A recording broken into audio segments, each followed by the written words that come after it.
এবং অনলাইনে যারা উপস্থিত আছেন সকলকে আমার শুভেচ্ছা, ভালোবাসা এবং স্নেহাশিস জানাই। দিয়ে আমি আজকে রামকৃষ্ণ কথামৃত পাঠ করব। তার আগে রামকৃষ্ণদেবকে প্রণাম জানাই।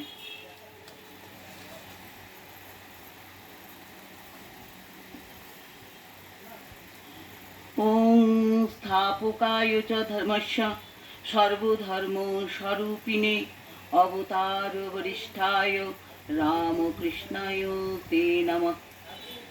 ওম জননীং শারদাং দেবীং রামকৃষ্ণং জগদ্গুরুং পাদপদ্মে তয়োশ্রিতা প্রণমামি মুহুর্মুহুঃ। স্বামীজির প্রণাম মন্ত্র। ওম নমঃ শ্রীমতী রাজায় বিবেকানন্দ সুরায় সচ্চিৎ সুখ স্বরূপায় স্বামিনে তাপহারিণে।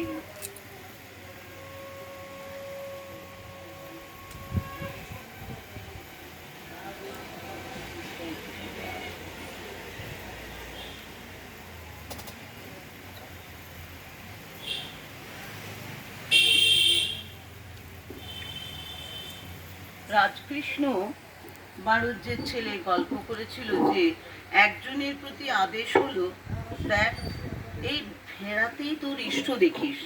সে তাই বিশ্বাস করলে সর্বভূতে যে তিনিই আছেন। গুরু ভক্তকে বলে দিচ্ছিলেন যে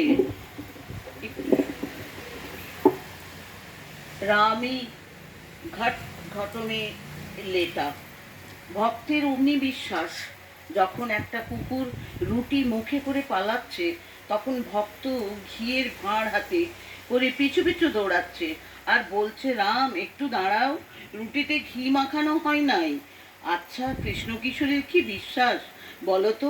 ওম কৃষ্ণ, ওম রাম, এই মন্ত্র উচ্চারণ করলে কোটি সন্ধ্যার ফল হয়। আবার আমাকে কৃষ্ণ কিশোর চুপি চুপি বলতো, বলো না কারুকে, আমার সন্ধ্যা টন্ধা ভালো লাগে না। আমরা ওই রকম হই। মা দেখিয়ে দেন যে তিনি সব হয়ে রয়েছেন। বাহ্যের পর ঝাউতলা থেকে আসছি পঞ্চবটির দিকে, দেখি সঙ্গে একটি কুকুর আসছে। তখন পঞ্চবটির কাছে একবার দাঁড়াই, মনে করি মা যদি একে দিয়ে বলান। তাই তুমি যা বললে বিশ্বাসে সব মিলে। ঈশান, আমরা কিন্তু গৃহে রয়েছি শ্রীরামকৃষ্ণ, তাহলেই বা তাঁর কৃপা হলে অসম্ভব সম্ভব হয়। রামপ্রসাদ গান গেয়েছিল, এই সংসার ধোঁকার টাটি। তাকে একজন উত্তর দিচ্ছিল আরেকটি গানের ছলে, এই সংসার মজার কুটি, আমি খাই দাই আর মজা লুটি। জনক রাজা মহাতেজা, তার বা কিসে ছিল ত্রুটি? সে যে এদিক ওদিক দুদিক রেখে খেয়েছিল দুধের বাটি। কিন্তু আগে নির্জনে গোপনে সাধন ভজন করে ঈশ্বর লাভ করে সংসার থাকলে জনক রাজা হওয়া যায়। তা না হলে কেমন করে হবে? দেখো না, কার্তিক, গণেশ, লক্ষ্মী, সরস্বতী সবই রয়েছে, কিন্তু শিব কখনো সমাধিস্থ, কখনো রাম রাম করে নৃত্য করছেন। দক্ষিণেশ্বরে ভক্ত সঙ্গে 23শে সেপ্টেম্বর 1883 শ্রীরামকৃষ্ণ দক্ষিণেশ্বর মন্দিরে ভক্ত সঙ্গে বসে আছেন। রাখাল মাস্টার, রাম হাজরা প্রভৃতি ভক্তগণ উপস্থিত আছেন। হাজরা মহাশয় বাহিরের বারান্দায় বসিয়া আছেন। আজ রবিবার 23শে সেপ্টেম্বর 1883, ভাদ্র কৃষ্ণা সপ্তমী।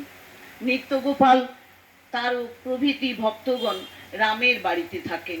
তিনি তাহাদের যত্ন করিয়া রাখিয়াছেন। রাখাল মাঝে মাঝে শ্রীযুক্ত অধর সেনের বাড়িতে গিয়া থাকেন। নিত্যগোপাল সর্বদাই ভাবে বিভোর। তারকেরও অবস্থা অন্তর্মুখ। তিনি লোকের সঙ্গে আজকাল বেশি কথা কন না। ঠাকুর এইবার নরেন্দ্রের কথা কহিতেছেন। শ্রীরামকৃষ্ণ একজন ভক্তের প্রতি, নরেন্দ্র তোমাকেও লাইক করে না। কই, অধরের বাড়ি নরেন্দ্র এলো না কেন? একাধারে নরেন্দ্রের কত গুণ, গাইতে বাজাতে লেখাপড়ায়। সেদিন কাপ্তেনের গাড়িতে এখান থেকে যাচ্ছিল, কাপ্তেন অনেক করে বললে তার কাছে বসতে। নরেন্দ্র ওধারে গিয়ে বসলো, কাপ্তেনের দিকে ফিরে চেয়ে দেখল না। শুধু পাণ্ডিত্যে কি হবে, সাধন ভজন চাই। ইদেশের গৌরী পণ্ডিতও ছিল, সাধকও ছিল, শক্তি সাধক মার ভাবে মাঝে মাঝে উন্মত্ত হয়ে যেত, মাঝে মাঝে বলতো হারি রে রে রে নিরালম্ব লম্বোদর জননী কং জামি শরণাম। তখন পণ্ডিতেরা কেঁচো হয়ে যেত, আমিও আবিষ্ট হয়ে যেতুম। আমার খাওয়া দেখে বলতো, তুমি ভৈরবী নিয়ে সাধন করেছ? একজন কর্তাভজা নিরাকারের ব্যাখ্যা করলে, নিরাকার অর্থাৎ নীরের আকার। গৌরী তাই শুনে মহা রেগে গেল। প্রথম প্রথম একটু গোড়া শক্ত ছিল, তুলসী পাতা দুটো কাঠি করে তুলতো, ছুতো না। তারপর বাড়ি গেল, বাড়ি থেকে ফিরে এসে আর অমন করে নাই। আমি একটি তুলসী গাছ কালীঘরের সম্মুখে পুঁতেছিলাম, মরে গেল। পাঁঠা বলে যেখানে হয় সেখানে নাকি হয় না।